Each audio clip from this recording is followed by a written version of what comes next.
Hello everyone who's watching this. My name's Blazie Fox for those who don't know me, and today I'm doing something a little bit different. I usually do little silly vids on YouTube, but today I figured it's about time I introduce myself as a furry and a fursuiter. I usually do a little bit of planning, but today I just haven't planned anything, you know, but I figured why not. Blazie Fox. If that name doesn't ring a bell, then consider yourself lucky. If it does, then you've probably found yourself deep in one of the strangest corners of YouTube, where furry culture meets controversy, contradiction, and a fair share of eyebrow-raising behavior. Blazie isn't just another niche internet personality. He's someone who has managed to blur the lines between a seemingly harmless hobby and a world that, by his own admission, isn't exactly meant for kids. At first glance, Blazie appears to be just another furry YouTuber, a creator whose content is a mix of fursuit discussions, reaction videos, and personal opinions on the furry fandom. But dig a little deeper, and the cracks start to show. His content history is a bizarre, often contradictory mix of kid-friendly messaging and overly explicit discussions, leading to a growing list of critics questioning exactly what audience he's catering to. One moment he's breaking down the mechanics of how to get into fursuiting, actively welcoming young people into the community. The next, he's making NSFW videos about fetish topics, including detailed explanations of why people find armpit musk attractive, or why they fantasize about being swallowed whole. It's one thing to be an adult discussing adult topics, but it's another entirely to invite minors into a space you openly describe as mostly not safe for work. I mean, it's almost like I'm a gay adult in a fandom that's mostly not safe for work. The problem isn't just the content itself, but the way he presents it. And if you think that's where the controversy ends, think again. The situation escalated when a 14-year-old YouTuber, Shark Hunter, made a video critiquing Blazie's content, titling it, "Middle-Aged Furry Practices Degeneracy." Now, most internet personalities would brush off a 3-minute video from a kid with a few hundred views, but not Blazie. You can't use my photo without my permission. I can do legal stuff now because you can't use my photo.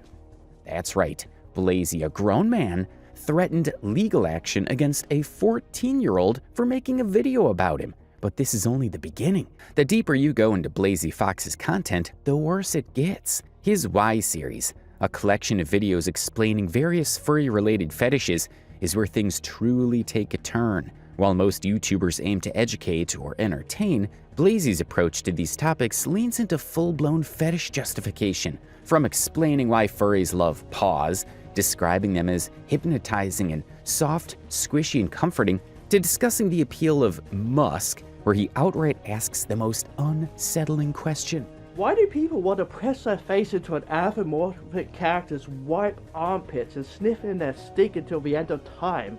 None of this content is subtle. None of it is ambiguous. It is blatantly fetish-driven, and it's available on the same channel where he engages with actual children. So how does someone who claims to be a responsible content creator justify this? The answer to this is where Blazie Fox exposes the fundamental flaw in his entire platform. So what happens when a content creator refuses to pick a side? When they straddle the line between family-friendly and NSFW content while denying any responsibility for their audience? That's exactly what we're about to find out as we discuss the story of Blazie Fox. Blazie Fox's journey into the furry community started over a decade ago, and like many others in the fandom, his early content was innocent enough. In 2013, he began posting videos showcasing his enthusiasm for fursuiting, a creative subculture within the broader furry community. These early uploads painted the picture of a lighthearted and passionate individual enjoying his niche hobby. Among his first videos were clips of himself dancing in fursuits,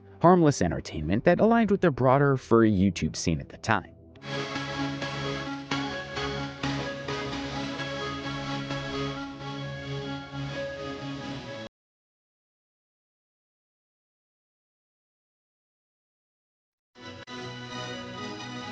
There are also videos of him making fox noises, or at least practicing them for some reason.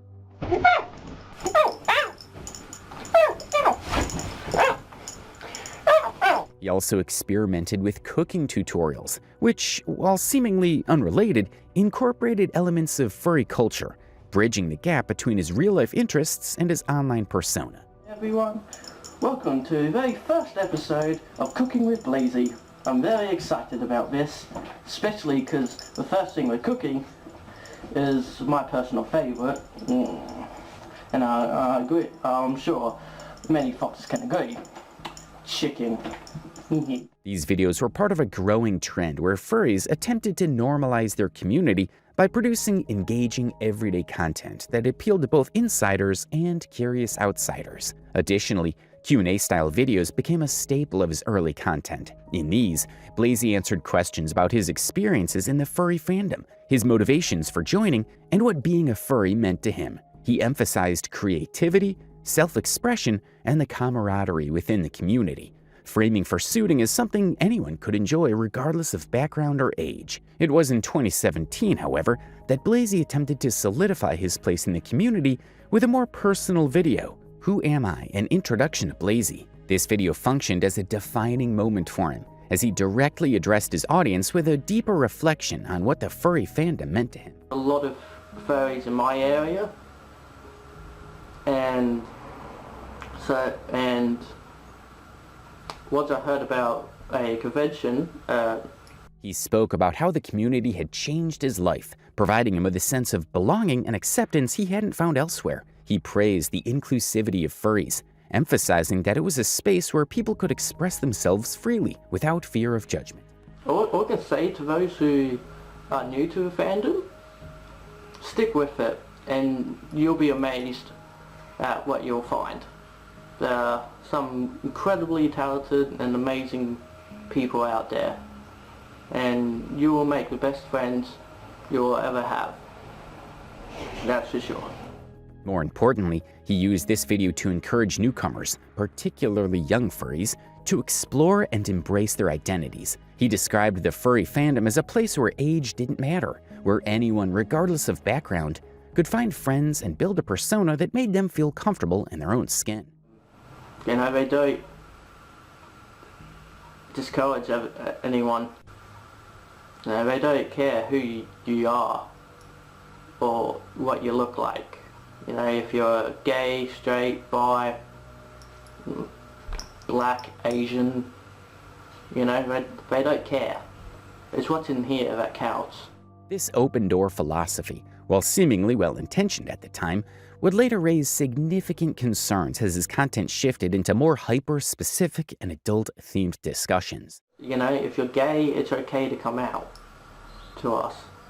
You can trust most of us, you know, I mean, sure, you know, don't, you know, like I said before about fursuiting, you know, it's not all rainbows.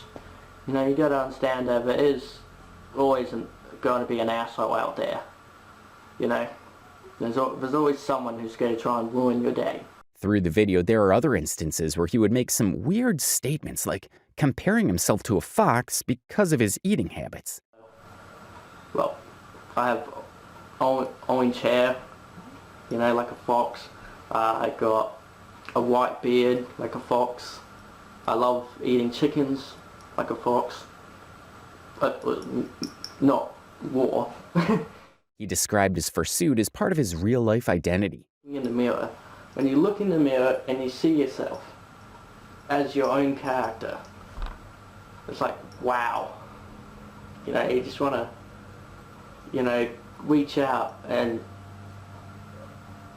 pull him in and hug him. You know, you want to go into that world, but you're already in that world. You are that character. You are him. You can go out and just have so much fun, and you will, because it's just a whole new look into life. Wearing one of these. He also mentioned he wouldn't let others wear his fursuit because it's him. It's good being a furry and a fursuiter. Another thing would be with me as a fursuiter. I've never let anyone try on Blazie before. I'm hectic about people even trying on the paws, because Blazie is me. It would be weird to see someone try and...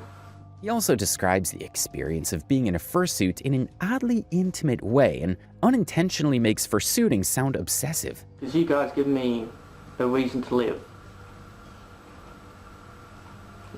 You know, I do find it to be a very strong feeling. He also has this weird fascination with making animal noises. In my opinion, can be annoying sometimes, but done right, it can be quite cute. So keep that in mind, I will say. But I decided to try and find my own way of making some cute sounds or something. I mean, I find them cute anyway. I don't know, you know, I find them cute, but I don't know really how others see them. And I'll give you a bit of a demonstration.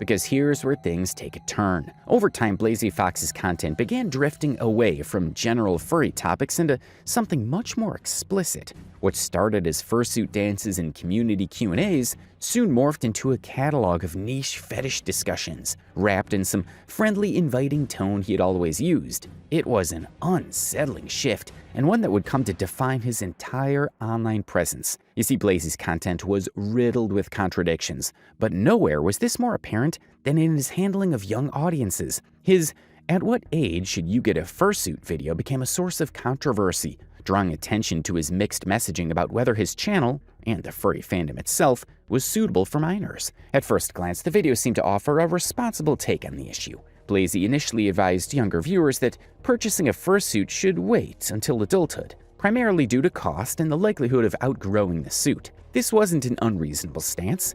Fursuits are expensive, often costing thousands of dollars, and a child or teenager would likely need to replace theirs as they grew. However, the way the video was presented clearly targeted younger viewers. The tags included kid furries, young fursuiters, and even just young, terms specifically designed to attract children searching for beginner furry content. And attract them it did. The video exploded to almost 200,000 views, making it one of his most popular uploads by far, a clear contrast to his usual viewership of around 500 to 1,000 per video. Hello furries and humans. Today I would like to talk about at what age should you get a fursuit? Because this is a pretty wide range question, and a lot of people love to get a fursuit as soon as they can, basically, but a lot of these people will be young, and I think it's a very interesting question to ask, so that's what I'm going to be talking about today. I do see a lot of young people wanting to get fursuits, and yes, I think we all have seen those who ask their parents to get ones for them. Just no. No. Or, you know, ask random people online to get for them, or, you know, give them money at least. And honestly, that's just not on, guys. Come on, seriously. These take so much work. You do not ask people to give you money for a fursuit that is expensive to make, a lot of hours to make, and a lot of practice to make right. Owning a fursuit is a luxury, like owning a PlayStation. You don't need it. You know, you don't need it at all, but you can have one. You can get them, basically.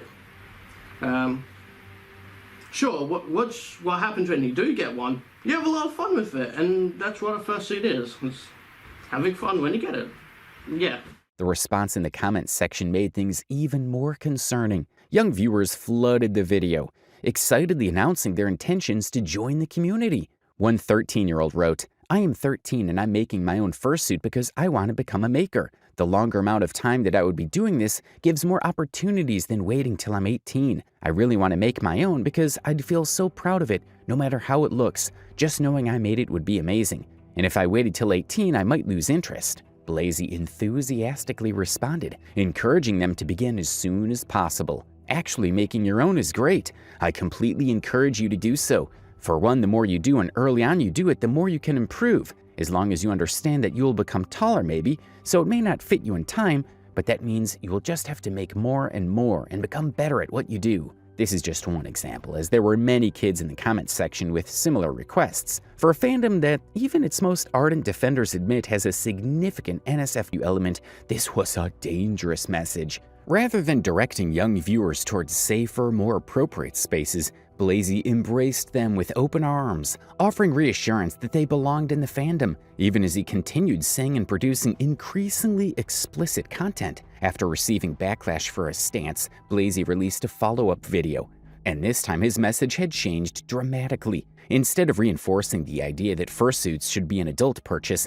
he now completely reversed course, giving minors the green light to dive into the community at any age. Some of the most contradictory quotes from this follow-up included, So the first vid I did of this answering the question how old you should be to get a fursuit ended up getting a lot more attention than I thought, and just a little bit of hate because people didn't really understand exactly what I was trying to get across. They didn't really understand exactly what I meant. And so I'm here to explain a few things. You don't need a fursuit to be a furry. You don't need one at all. Being a furry is how you feel, not what you look like on the outside. It's something on the inside that you just feel. It's not something that you can just buy. Now when it comes to the whole age thing on when you should get a fursuit, it's okay to get a fursuit whenever you want.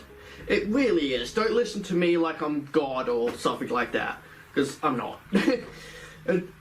It's all my opinion as a fursuiter myself. So yeah, start off where you're young. Though I will say, if you're gonna buy one, at least 13, okay?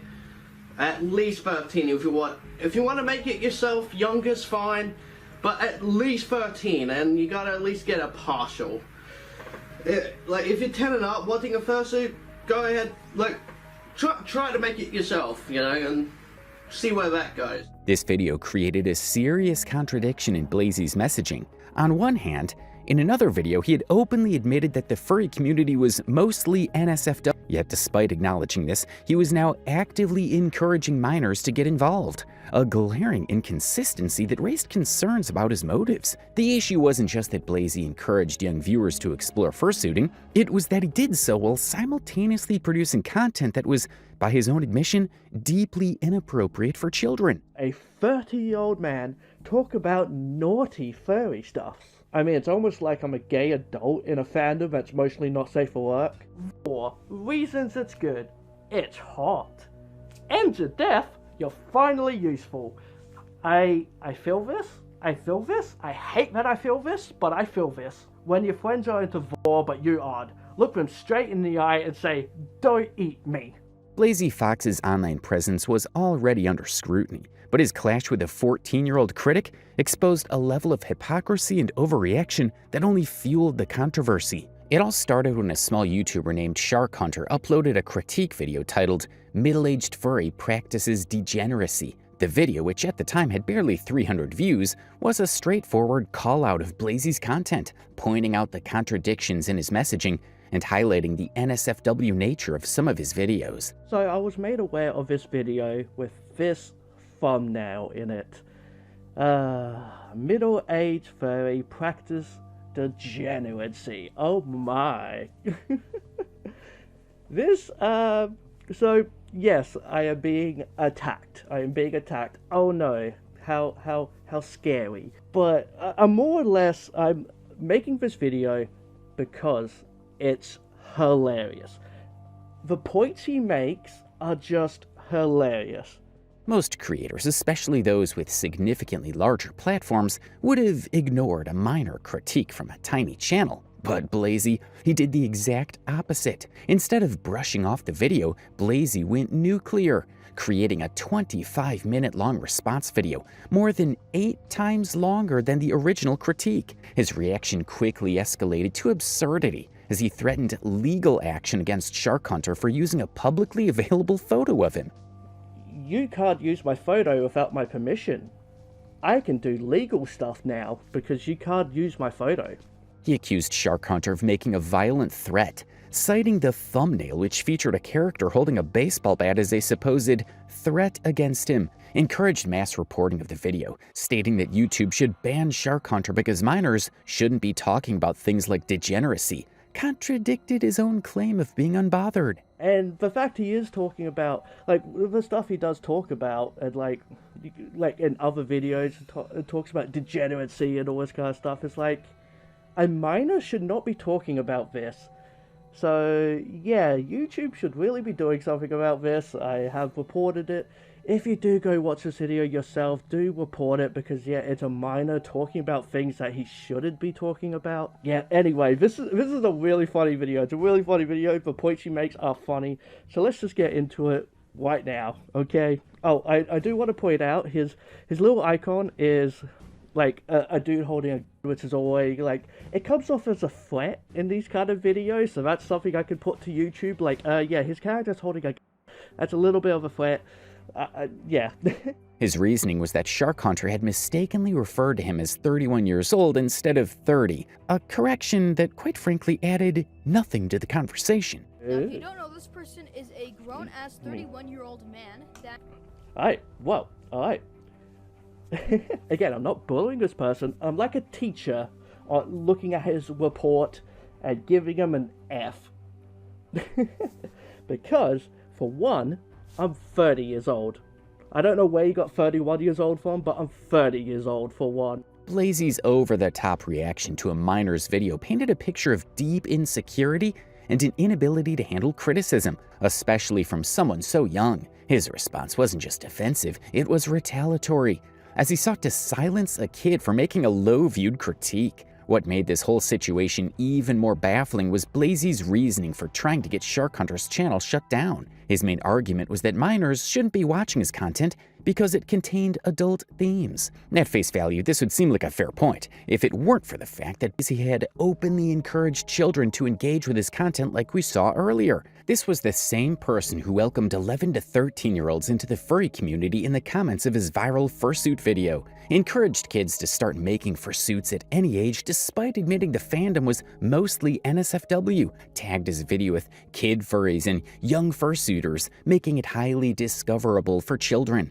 Yet now, when a 14-year-old was criticizing him, he suddenly cared about minors engaging with his content? When confronted about the contradiction, his justification in his comment sections was laughable. It's not my responsibility to monitor who clicks my videos. So, according to Blazie, he could actively encourage young furries to join the community and interact with them, but when a young person criticized his content, that was completely unacceptable. The double standard was glaring. His aggressive overreaction to a 3-minute critique from a 14-year-old made him look not just hypocritical, but insecure. Instead of owning up to valid criticism, he resorted to threats, mass reporting, and legal posturing, all to silence someone who had simply pointed out what everyone else was starting to notice. Blazie Fox's descent into controversy was also about the content he was actively producing, specifically his Why series, a set of videos where he analyzed and attempted to justify some of the strangest and most uncomfortable furry-related fetishes.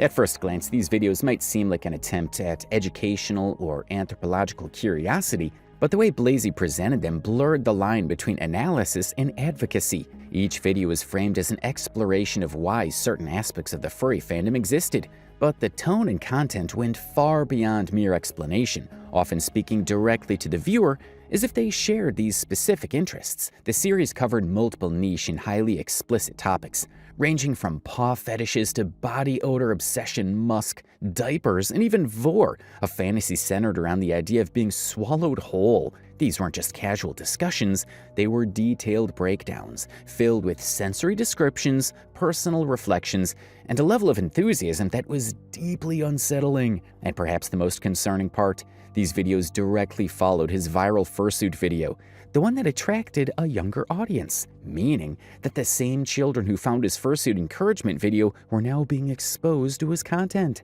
One of the earliest entries in the series, Why Paws, was a deep dive into the world of paw fetishes, a specific niche within the furry fandom that focused on animal feet. While one might assume this would be a neutral or lighthearted explanation, Blazie took it several steps further. Why do furries like paws?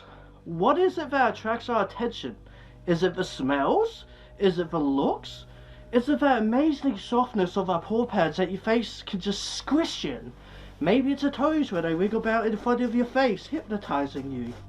Why? Paws. Because she doesn't love to be squished under some big paws.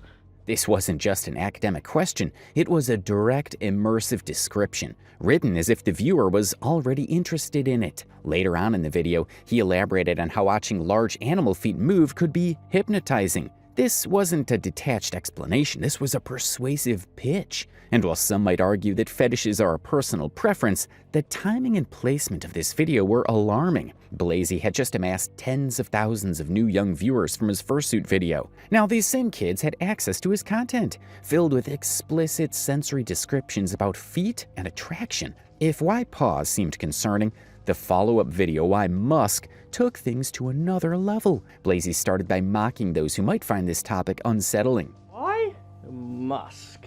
No, I'm not talking about Elon Musk, even though he's the stinkiest thing out of everything. Like, seriously, why Musk? Just go away.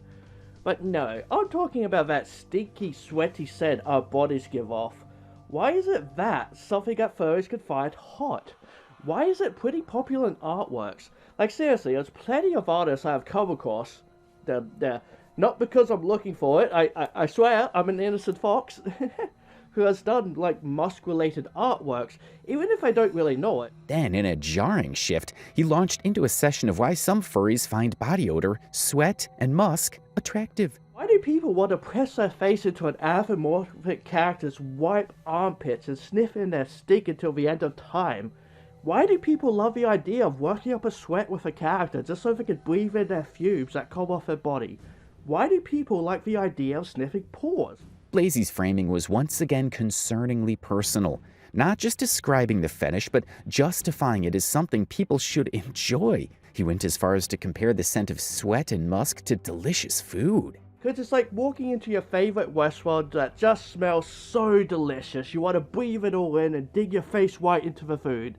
In this case, a musky armpit, or something else. The problem wasn't just that he was discussing an extremely niche and uncomfortable fetish, but that he was actively trying to normalize and romanticize it. Out of all the why videos, the most disturbing was undoubtedly why Vore. For those unfamiliar, Vore is a fetish centered around the fantasy of being swallowed whole by another creature. Some see it as a power dynamic, others as a comforting experience. But in Blazie's explanation, it was something to be celebrated. Not like a hot, drooling maw chewing down on you as you then slide down their throat, slowly sinking deeper into the depth as their throat muscles squeeze around you.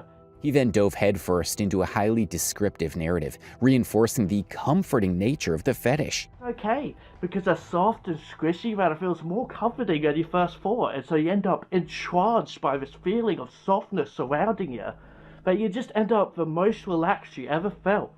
And when you end up leaving the throat and plopping down into that warm belly, you already feel at ease to your fate of becoming fat for whoever ate you.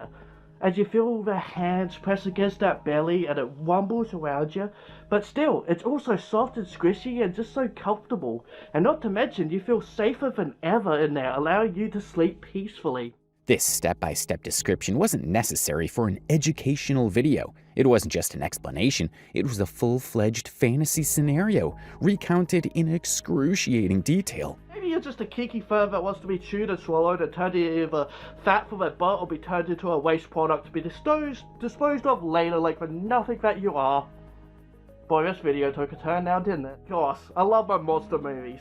And damn, do I love me like some Venom opening his maw and that long tongue.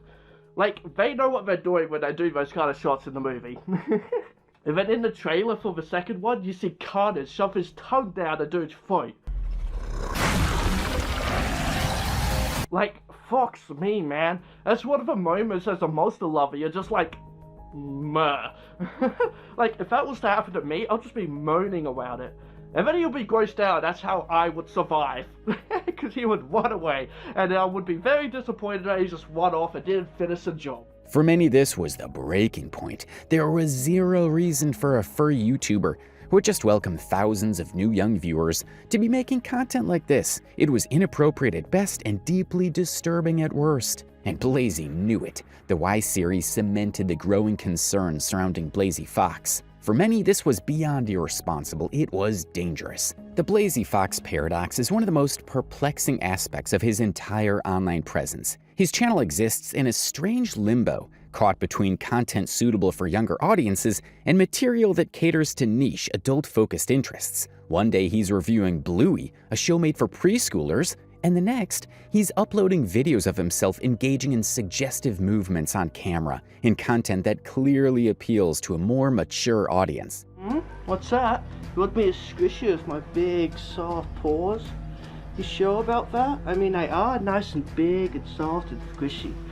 You would feel good under them. To an outsider, his variety of videos might seem random, but a clear pattern emerges upon closer examination. Blazie's content is split into two opposing extremes: child-friendly themes, reviews of animated films like The Good Dinosaur, discussions about how to get a fursuit, and responses to questions from young furries. Next, he's reviewing explicitly suggestive material like the Y series. For most content creators, facing widespread criticism is a turning point, an opportunity to either acknowledge mistakes, adjust their approach, or at the very least, address concerns head-on. Blazie Fox, however, took a different route. Rather than engaging in any form of self-reflection or accountability, Blazie dismissed the backlash as mere harassment. His response boiled down to playing the victim, portraying himself as someone being unfairly targeted rather than acknowledging the very real concerns about his content. Instead of clarifying his stance or taking a definitive position on the contradictions in his messaging, Blazie opted to continue business as usual, uploading the same kind of content that had landed him in controversy in the first place. At no point has he meaningfully addressed the glaring inconsistencies in his statements. Blazie seemed unwilling to reckon with the core issue. He had created a confusing, contradictory space where young viewers were encouraged to engage in a community he himself admitted was primarily for adults. Blazie Fox's story is not just about one creator making questionable content choices, it's about the larger problem of blurred boundaries online. The internet has removed many of the natural barriers that once separated mature discussions from young audiences. Blazie's channel became a case study in how an online space can simultaneously cater to two vastly different audiences, often without a clear separation. This lack of accountability is what ultimately defines the Blazie Fox controversy. In a world where algorithms push videos to unexpected viewers and online communities blur the lines between different age groups, creators must be conscious of who is consuming their content. Blazie had every opportunity to create clear boundaries between his mature content and videos that appealed to kids, take responsibility for engaging with minors, acknowledge the concerns instead of dismissing them. Instead, he doubled down, ignored the warning signs, and carried on as if nothing was wrong. And in the end, that's what makes his story stand out. Not just the controversy, but the complete unwillingness to learn from it.